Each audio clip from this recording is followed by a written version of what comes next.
Hey guys, welcome back to my YouTube channel. My name is Bakisegale and we're back with yet another true crime case, and today we go all the way back to the United States. Now today we'll be talking about Mitchelle Blair, who was born on the 10th of May in the year 1979, and she is known to be from Detroit. Now, what it is that we know about Michelle's childhood is that, she had a very difficult childhood. She was abused. She was molested as a child. She didn't complete her high school as well. She fell pregnant with her firstborn daughter when she was only in the 10th grade. We also do know that Mitchelle in total had 4 children, of whom had 2 different fathers. So the first father fathered 2 baby girls and the second one 2 baby boys. Now, Michelle's firstborn daughter went by the name of Gabrielle. We then have her secondborn daughter who goes by the name of Stoney, who was 3 years younger than Gabrielle. We then have Stephen, who was her first boy, followed by her lastborn, who was a boy by the name of Matthew. Now, the father of the boys went by the name of Stephen Berry. He was basically like a deadbeat father.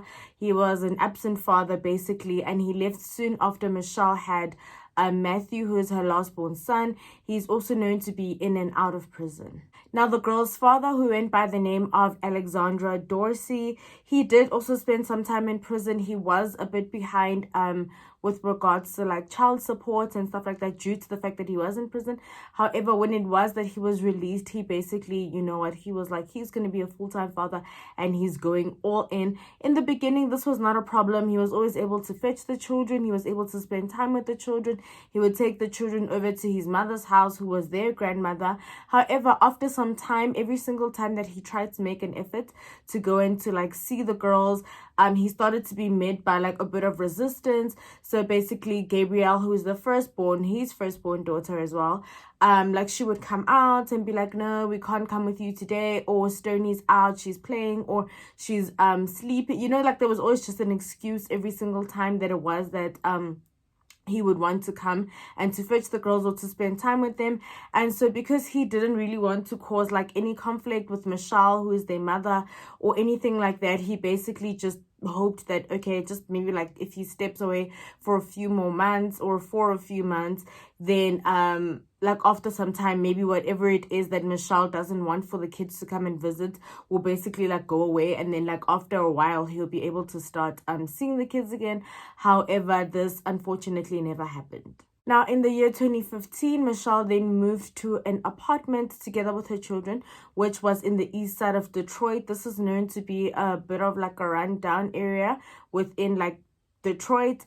And basically, she couldn't really keep jobs. It was pretty hard, to make ends meet. And so then her family members here and there would basically like lend her some money to help with the kids and stuff like that. However, over the course of some time, the family members were also like it was difficult to make their own ends meet as well. So after some time, it was then the family members let her know that they wouldn't be able to support her anymore, as they also have their own responsibilities.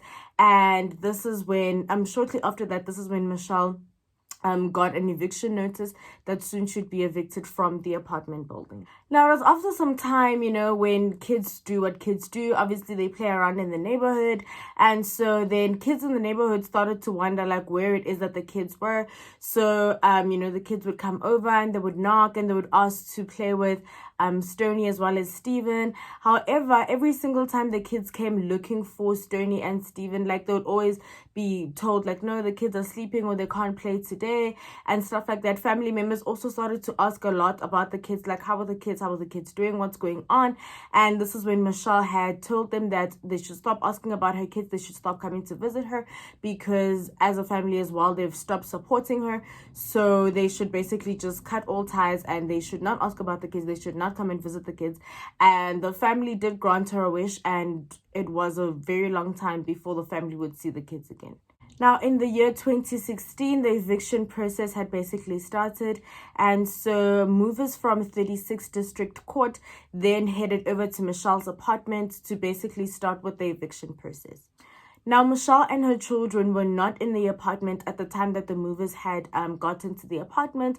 So then basically the movers just started to walk into the house and started to basically clear up the rooms. The house was in a very, very, very bad state. It was not a fit living condition, and it was also extremely dirty. However, the movers were not shocked by this, because apparently when eviction takes place and people know that they're about to lose their homes, they don't really care to take care of things around the house or to clean them or whatever the case is. So for them, there was nothing strange about the living condition or the situation found at the house.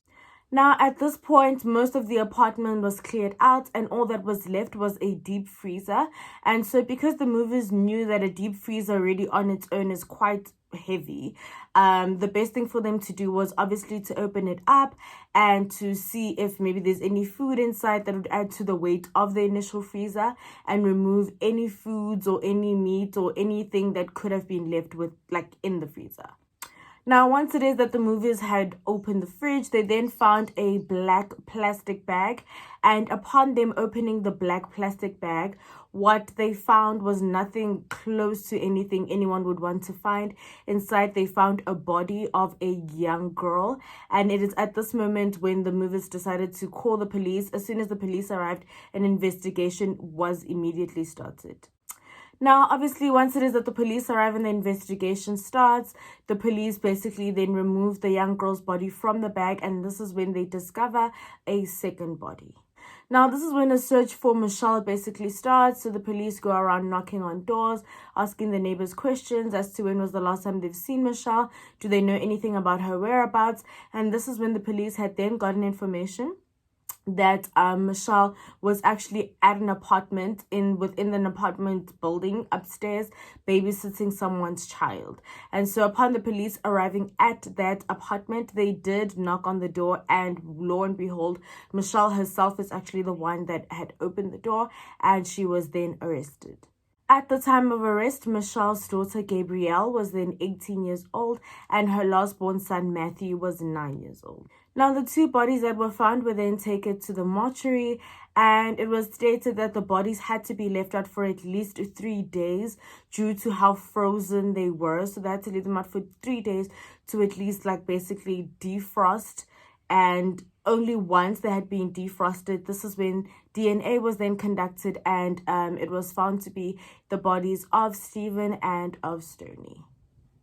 Now, just as the autopsy was beginning, it was very evident that there were bruise marks on the bodies, there were cigarette burns on the bodies, there were lacerations, as well as whip marks. Now, Stephen was killed by thermal injuries as well as multiple blunt force trauma to his body. Stoney was also killed by blunt force trauma, and both were ruled as a homicide and not accidental. Had been slapped in the face. Both of them had chipped teeth, and both of them had actual tears in the mucous membrane of the inner aspect of the lip. Dr. Carl Schmidt from the Wayne County Medical Examiner's Office says it took 2 days to thaw the children's bodies before he could examine them, and what he found was nothing short of horrifying. On 13-year-old Stoney, he says the blows to her head were too many to count. And actually the entire scalp was suffused with hemorrhage, which meant that she had received numerous impacts over the head. And then there's 9-year-old Stephen, who we're told had countless burns all over his body. When we see burn patterns like this, it means that there was some kind of object with 4 parallel lines which left the brand. It's like branding. Now, it was then confirmed that the bodies had at least been in that freezer for at least 3 years. Upon the news getting out, Stoney's father was basically just a mess. For him, it started to make sense as to why every time he went over to see the girls, he was unable to. He obviously thought it was for whatever reason that their mother could have, but little did he know that his last-born daughter or his youngest daughter was actually murdered and in the fridge. Dorsey insists tonight he couldn't have prevented her death. Hurt to my ass. She was never there. And she's right there. Now, it is at this point when the neighborhood is obviously very devastated. So neighbors started to leave notes, balloons, teddy bears outside of, the family home. And while this is happening, basically where Mitchelle is, she basically admitted to everything. She said that she killed them. She did it. She wasn't going to lie about it. It's what happened. And apparently she was also very, very arrogant throughout this whole process. So I asked the court not to be so inflamed by the mother's actions as to place those on my client. The allegations against my client, Mr. Berry, are failure to protect and abandonment. And never being there for his kids. Mother, She was stop. always on sex sites, though, Mother, right? mother, listen to me. I had to beg you to come see me. For real, Mother, listen to no me. matter how much you lie or how your lawyers lie. You done, mother? Listen to me. This is a civil case. It's not a criminal case. We can and we will do it without you. I never We tried will to say I do it didn't. I without did it, you. but that does not negate the fact that they were never there for their children. I had to struggle with them all the time. They were never there. You get Stephen, your you chance. know we had to beg you. Me, Stephen, all of us used to cry for you. You're not going to be able to I'm stay, good. mother. Come here. There are rules. And deputies had to take Mitchelle Blair out of the courtroom once again. And then there was also a moment when the judge was talking about Blair's youngest son telling a social worker that he saw his mom kill his sister and brother. Blair then blurted out at that moment, quote, "He didn't see me kill Stephen because it was unintentional." Now, once the trial had started, Mitchelle says that the reason why she did what she did to Stoney and to Stephen was because of what it was that they had been doing to her youngest son, Matthew. So she states that in the year 2012, there was a time when she was basically just walking around the house. And so then basically what happened was that she saw Matthew, who was 6 at the time, sexually playing with a doll, and the things that he was doing to the doll were very disturbing. And so she then actually asked Matthew, why are you doing this to the doll? Has someone done this to you? Like, where did you basically learn all these acts that you're performing, like, to the doll? Now, it is at this point where Matthew allegedly states that Stephen is the one that would do all these things to him when no one was home. And he basically explained every single graphic thing that Stephen would do to him sexually. It is at this point when Mitchelle decides to confront Stephen in his room and ask him about all of this. Did he have any involvement in it and what is going on?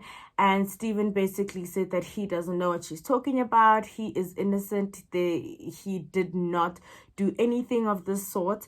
And at this point, this is when Mitchelle starts to punch him, torture him, kick him, hit him in the head.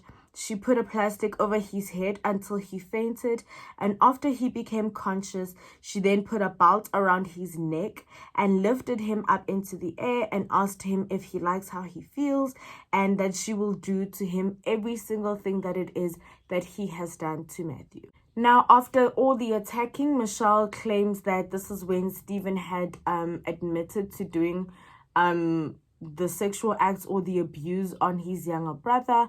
But like some people, like I saw when I was doing research on this case, just feel that maybe he said he did it just so that the abuse would stop. Because if you're being attacked like in that manner, and they're yelling at you and telling you, tell me the truth, say you did it, or whatever the case is, in most cases, especially someone at that age would rather just admit to something, thinking that if I just admit to it, if I say I did it, maybe then like she'll stop attacking me. Now, she then leaves him on the floor unconscious, and the next day, when it is that she wakes up, she basically walks into the room and she tells him to undress and to get into the bathtub. It is at this point when Mitchelle then pours boiling hot water onto Stephen's genitals. During the autopsy, it was revealed that he had suffered third-degree burns from his waist downwards and that his genitals were burnt off. She then forced Stephen to also consume Windex, which is known as a window cleaner, basically, because apparently or allegedly Matthew had also made Stephen had also made Matthew drink this during the times when he was being abused. So Mitchelle, because she said that every single thing that he did to Matthew would be done to him. She then also made him drink the Windex, which caused for him to throw up and to suffer from severe diarrhea. Now, Stephen was then tortured for 2 weeks straight, and during the trial, Mitchelle says that the whole point of everything wasn't that Stephen should lose his life, but that she was basically trying to teach him a lesson. On the 30th of August, Mitchelle then found Stephen lying on the floor, basically surrounded by like throw up. And it is then when Stephen asked for Mitchelle to please help him like get to the bathroom, because obviously at this point he's frail, he's like his body's probably very weak, because of all the torture that he had suffered within that 2 weeks. And so then Mitchelle states in court that while she was escorting him to the bathroom, she could tell that he had difficulty breathing. After using the bathroom, she then put him back on the floor, and it is when he then succumbed to his injuries. And it's so like disheartening, because it's like she basically just watched him lose his life on the floor. She didn't try to contact the ambulance or anything like that. After that, she then wrapped him in his favorite blanket and placed him in the freezer. Mitchelle then claims after Stephen had lost his life, she then felt remorseful and basically wanted to hand herself in. But apparently, or allegedly, her 6-year-old son, Matthew, said that no, she shouldn't turn herself in because then they would be separated and he'd basically grow up without his mother. Shortly after that, about 9 months later, Matthew then allegedly tells Mitchelle that his older sister, Stoney, has become his new abuser, and she is now the one that is sexually abusing him. Now, Stoney basically went through the same trauma that her younger brother had went through when he lost his life. However, with Stoney's death, it was a bit quicker because Mitchelle states that she just couldn't stand looking at Stoney. So it didn't last 2 weeks like it did with Stephen. And so then this is when Mitchelle then decided to suffocate Stoney by placing a plastic bag over her head. And it is at this time when Stoney loses her life. Now, during the trial, Mitchelle then told the judge that Stoney definitely had to go because she had to protect her son Matthew, and because she protected her one kid, then it kind of makes this much better, because then she was actually protecting her youngest son. And it is also during this time during the trial when Mitchelle says that she only has 2 children, as the other 2 that she had to kill are little demons.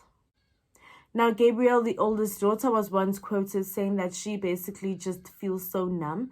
She never knows what to really think or what to feel, especially having had witnessed the death of both her younger sister as well as the brother, that living in that home was nothing short of a nightmare, and basically all that she had to do all the time was just to survive. Now, during the trial, Mitchelle kept contradicting herself a lot. She first started by saying that when Matthew had first came to her with the information that his brother, Stephen, was sexually assaulting him, she claims that she had actually contacted the police first, and after contacting the police, she basically went on to seek advice from the police. However, when the records were searched for that year as to whether she made any reports to the police or any such call was made, it proved that this was actually not the truth.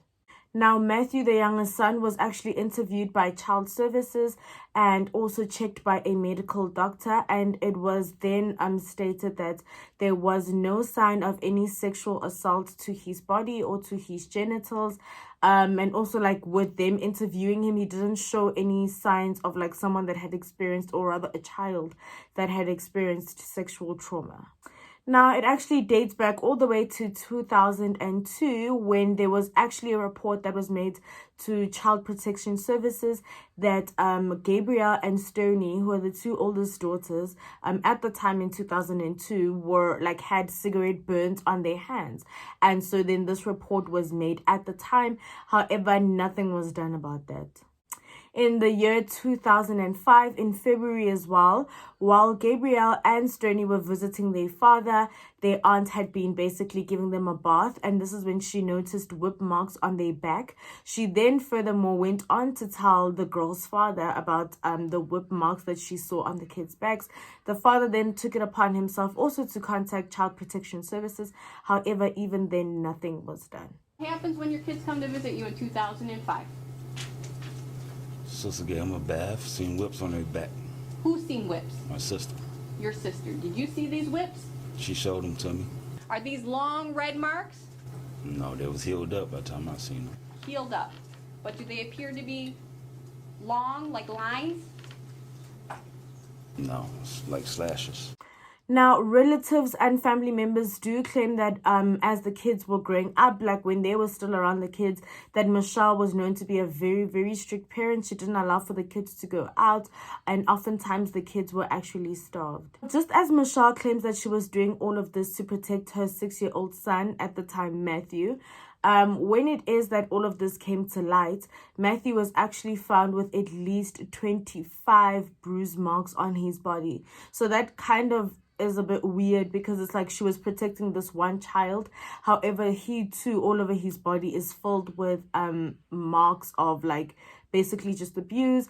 And some people feel that maybe what had happened was that she was trying to either punish the children's fathers by basically murdering each kid from each father, basically, or that maybe it was just the thing that all her children were being abused since they were born. However, maybe with Stoney and with Stephen, it just went too far, which resulted in their deaths. And so then maybe she then came up with the story to say that they were sexually assaulting Matthew, and so this is why she ended up doing what she did as a cover-up. Now, Gabrielle, the oldest daughter, does also say that after she had lost her siblings and she saw everything happen with her siblings, she then also started to take hits for Matthew. Like when it is that the mother would want to beat up Matthew, she would say that rather they give the beatings to her, because she felt that it was now her duty to protect Matthew from their mother. Now, if you remember at the beginning of this case, I did mention that Michelle is known to have a childhood where it is that she was sexually assaulted. It is alleged that she was sexually assaulted by her mother's many boyfriends, and every time that she would tell her mother about the sexual assault and the sexual abuse that was happening at the hands of the mother's boyfriends, apparently the mother would just like, okay, what do you want me to do? Like, what do you expect me to do, rather, and stuff like that. So it was something that she had also had to deal with as a child. Type of abuse that you had to suffer as a kid? You mean sexual abuse? If that's what happened? That definitely did happen to me. That's why I know exactly how would have grew up. I told my mother what happened to me, and the only thing she said was, it's over with, so what the you want me to do about it? What do you mean what I want you to do? You get what I'm saying? So all I could do is go back and sit in my room and just sit there and look stupid. I'm a kid, and I'm just telling you what happened to me. You didn't do about it. And plus, I still had to see the person coming in and out my house. You still friends with that person. So do you believe that the violent person you went on to become you were a product of your own childhood? I mean, everybody have choices, so I can't just blame all that on my mom, because I was still an adult. Maybe I should have tried hard to get over that. But anybody who knows me, that touching the kids, the molesting, that no. If that's one thing I definitely would have killed over, it would have always been that. It's like, I grew up I even tried to talk to my mom when I got in my mid-20s. She had strokes and things like that, and I'm like, Mom, she could barely talk. You could barely talk. She had so many strokes, and I'm telling you what my problem was, always with you. The hitting and all that. I just asked you to do something. The person lives around the corner on this particular time, it was just a woman named She lived around the corner. She want to walk around like she big and bad all day. My mama, you big and bad. Everybody's scared of you. But when I come to you with some real and I tell you what happened to me, you didn't walk your around that corner and do to that woman like a coward. So no. And this is why I say my kids knew better, because I've always told them everything that happened to me. I told them why, because I don't understand why it took me so long to tell my mom when I was a kid. You never talked to me about like this, but when I did come to you, you didn't do So I always made sure I told my kids this. I told them what happened to me, how it happened to me, how the made me feel in detail. And I say, if anybody ever touches y'all, you better tell me. They knew. I always talk to my kids about that touching from anybody. So they definitely knew. And this is the part that really gets me. I used to tell her, rape is the worst thing you can do. Just I tell her all the time. They used to make me feel like I was nothing. It made me feel like I wasn't. You turn around and you do that to my son, you knew exactly what she was doing to him. She knew exactly what the fuck she was doing to him. So yeah, I don't care what anybody think. She had to go, period. So I damn sure wasn't about to let me grow up mad as hell all the damn time, can't trust nobody. When it was just as simple as, you're my mother, do something. Didn't call the police, didn't do. Just said, it's over with now. What the you want me to do about it? That's my response. So yeah, that's the problem. And this is what can happen to a kid. When like that goes. That wasn't happening to my son, period. So when I say he got closure, he got it. I know exactly what he was feeling. Even when my son was talking to me about some of the stuff, he would go like this to his face. And he was like, Mom, and it felt so nasty. And that right there, I knew exactly what he was doing. I knew how he was feeling because that's how I used to feel. When he did that, I knew it. There ain't no amount of talking. It was, no. So when you tell me she was a 13-year-old child, okay. Some of the most heinous crimes in this world has been by kids.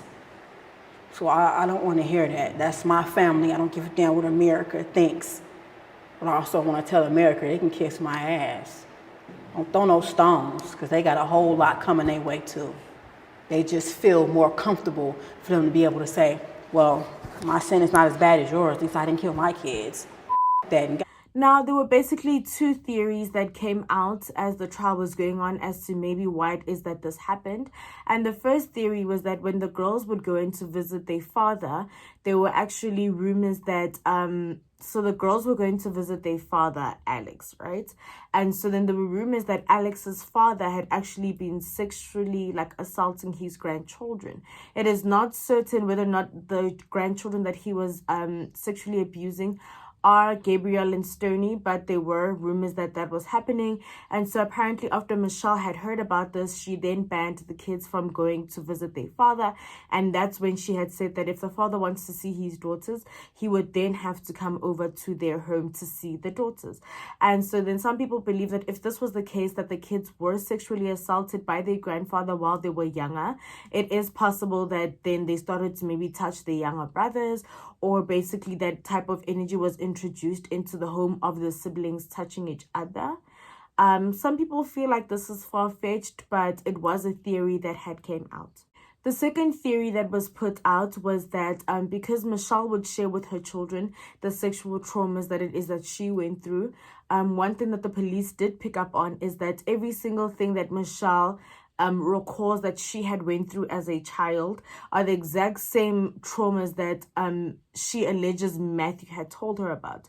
So another theory was that maybe while she was telling her kids about all her sexual traumas, what could have ended up happening was that because Matthew was such a small child at 6 years old, he would basically just mirror everything that she would tell them, because the story that she says she had gone through and the things that she says Matthew told her were rather identical incidents. Now, in June 2015, Michelle was then found guilty and she was sentenced to life. In 2020, she was back in court for physically attacking one of the officers in the prison, as well as throwing feces on them, and then she was then given an additional 8 years. Now, it is alleged that Michelle spends most of her time in solitary confinement due to her behaviors, and both the kids that were surviving, being Gabriel and Matthew, were then given into the custody of their aunt.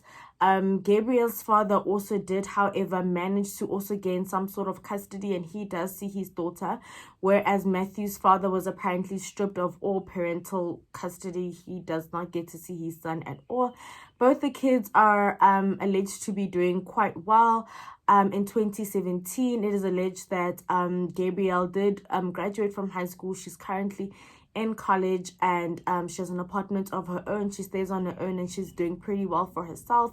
And Matthew as well is also growing, and he's okay. I'm hoping that they're still receiving that the therapy and undergoing whatever psychological tests need to be done, because obviously they've suffered quite a lot as children. And it's just, I guess, refreshing to know that they were able to, I guess, start a new life. Some things just never go away. But yeah. So that is the case of Mitchelle Blair. I hope you enjoyed the case. Let me know what you think about it. Do you think that everything that she was saying could be true, or do you think it was maybe abuse just gone wrong and the kids just ended up losing their lives at the hands of her abuse, and she tried to cover it up by coming up with a story? I think it's very evident that she was not mentally well. And yeah, don't forget to like, to comment, to subscribe, guys. Let me know what other cases you'd like for me to cover. I'll see you next time. Bye.